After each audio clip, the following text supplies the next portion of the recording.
지금 엄마한테 막 퍼부을 수 있다는 건 이 아이가 그래도 건강한 내면이 있고 엄마에 대한 신뢰가 있고, 그래서 이 아이가 공격하는 내용들을 받아줄 수 있는 그 마음이 있는지, 그 질문을 오히려 저는 어머니한테 더 하고 싶어요.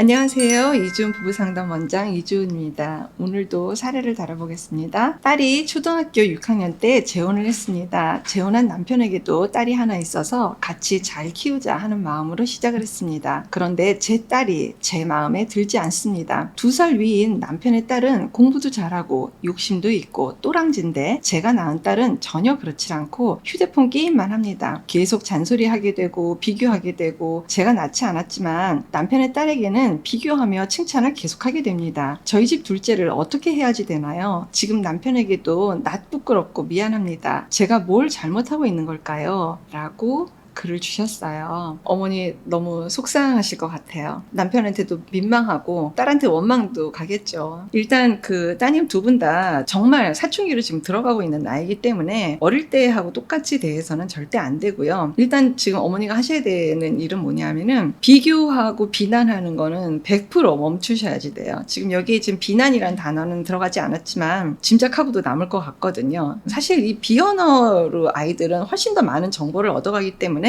엄마 얼굴 표정, 눈빛, 목소리 톤, 이런 것들로 이미 따님은 상처를 많이 받고 계실 것 같아요. 특히 사춘기에 있는 자녀들 같은 경우에는 그 접수하는 감도가 훨씬 더 예민하기 때문에 어머니 그거는 꼭 기억을 하셔야 될 것 같고요. 심리학에서는 지금 어머니가 하고 계신 이런 행동을 반동 형성이라고 이야기를 해요. 이 반동 형성이 뭐냐면, 자신이 갖고 있는 무의식적인 어떤 소망과 충동을 본래의 자기 의도와는 다르게 표현해내고 표출해내는 것을 말을 하거든요. 민 마음의 내면에는 친딸에 대한 어떤 미안함과 정말 깊은 속 얘기, 친딸의 심정을 알아준다든지 이런 것들이 그렇게 잘 되어 있을까? 그러다 보면은 죄책감도 생기겠고, 내면적으로 어머니도 혼자서 또 이렇게 소화 안 되는 내용들이 있을 거거든요. 정말 그 마음을 딸한테 전하고 딸하고 정말 마음과 마음이 만나는 거가 아니라 전혀 생뚱맞은 반대의 것으로 지금 따님한테 원망 섞인 그런 감정들을 보내고 있어서, 이걸 지금 심리학에서는 반동 형성이라고 해요. 그래서 어머니가 오늘 이런 사례 글을 굉장히 잘 보내주신 거예요. 더 이상 딸을 힘들게 하거나 딸 마음에 상처를 주시면 안 되겠잖아요. 그리고 또 그게 속상해서 지금 이렇게 글을 주신 거잖아요. 어머니 지금 처음에 뭘 하셔야 되냐면은요, 일단 딸을 데리고 앉으셔야지 돼요. 그 아이 눈을 바라보고 정말 그 아이 마음을 느껴보려고 애를 쓰셔야지 돼요. 아마 느껴지실 거예요. 왜냐, 어쨌든 내가 낳았잖아요. 남편도 큰딸도 아닌 내 아이만 데리고 다른 장소에서, 조용한 장소에서 시간을 내서 엄마가 많이 원망스럽지, 엄마한테 정말 하고 싶은 이야기 엄마 지금 다 들으려고 마음에 준비가 되는데 해줄 수 있겠니? 라고 요청해 보세요. 부탁하고 요청하셔야지 돼요. 아니 엄마, 나 별로 할 얘기 없는데, 하고 싶지 않아, 갑자기 왜 이래? 그냥 원래 하던 대로 해. 이렇게 할 수도 있어요. 그런데 반항적이고 막 정말 듣고 싶지 않을 만큼 그렇게 막 힘든 이야기를 엄마한테 쏟아내는 거는요, 어머니 좋은 거예요. 어디에 좋으냐, 아이 관점으로도 생각하셔야 되잖아요. 그 아이가 정말 하고 싶었던 이야기, 그동안 당해왔던 거, 나를 미워했던 거, 나를 부끄러워했던 거, 창피했던 거, 비교 당하면서의 내 어떤 이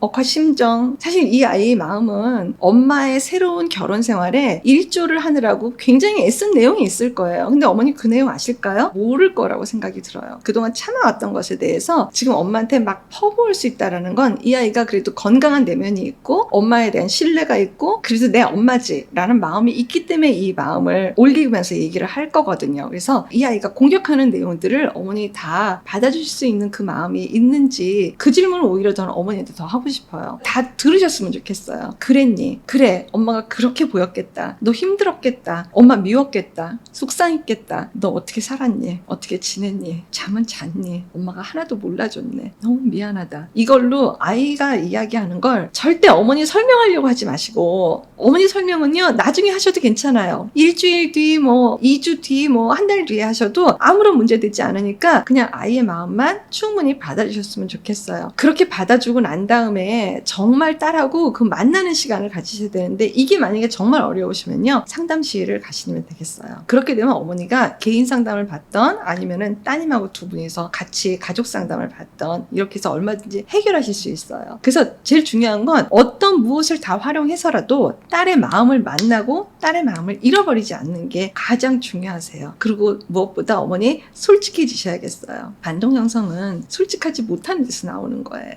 솔직하면은 내가 무너질 것 같고 그 용기 없고, 사실 이게 지금 다 내 내면 안에 답이 있는 거거든요. 여기에 대해서 내가 수용하지 못하는 이 솔직하지 못한, 이 정직하지 못한 내 마음을 정말 인정하는 게 가장 중요한 거지, 따님 탓을 하시면 안 돼요. 따님은 100% 피해자일 수밖에 없어요. 어머니 마음 안에 이런 마음이 있을 수 있어요. 내 딸이 큰딸처럼 내 결혼을 빛내주기를 바라는 마음이 있을 수 있어요. 너만 잘하면 내 결혼 생활이 탄탄해질 텐데, 너만 잘하면 내 결혼 생활이 괜찮게 보일 텐데, 너만 잘하면 내 남편한테도 내가 당당하고 떳떳할 텐데, 너 왜 이렇게 이상한 행동, 나쁜 행동, 부끄러운 행동을 해서 내 결혼 생활을 망치니? 애 마음이 흘러가는 건 아닐까? 이것도 잘 보셨으면 좋겠어요. 이거 지금 다 상담거리거든요. 개인 상담 안에서 다 다뤄야 되는 거거든요. 어머니가 궁극적으로 지금 현재 남편한테 얼만큼 자신 있는지 다시 한번 생각해 보세요. 현재 남편한테서 내가 얼만큼 사랑받고 있는 것 같은지 다시 한번 생각해 보세요. 현재 남편에게 내가 얼만큼 확신감이 있는지, 내가 존재감이 있는지, 지금 현재 남편하고 이야기를 하고 남편하고 더 진지한 대화를 하고 남편하고 내 마음이 정말 연결돼 있는지, 결속력이 탄탄한 건지, 이걸 더 먼저 보셔야지 따님 탓하지 않으시길 바랍니다. 저는 어머니가 따님한테 감사했으면 좋겠어요. 진심으로 고마워했으면 좋겠어요.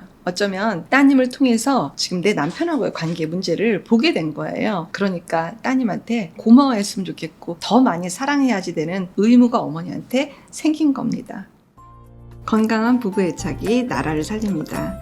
오늘도 영상 시청해 주셔서 감사합니다. 고맙습니다.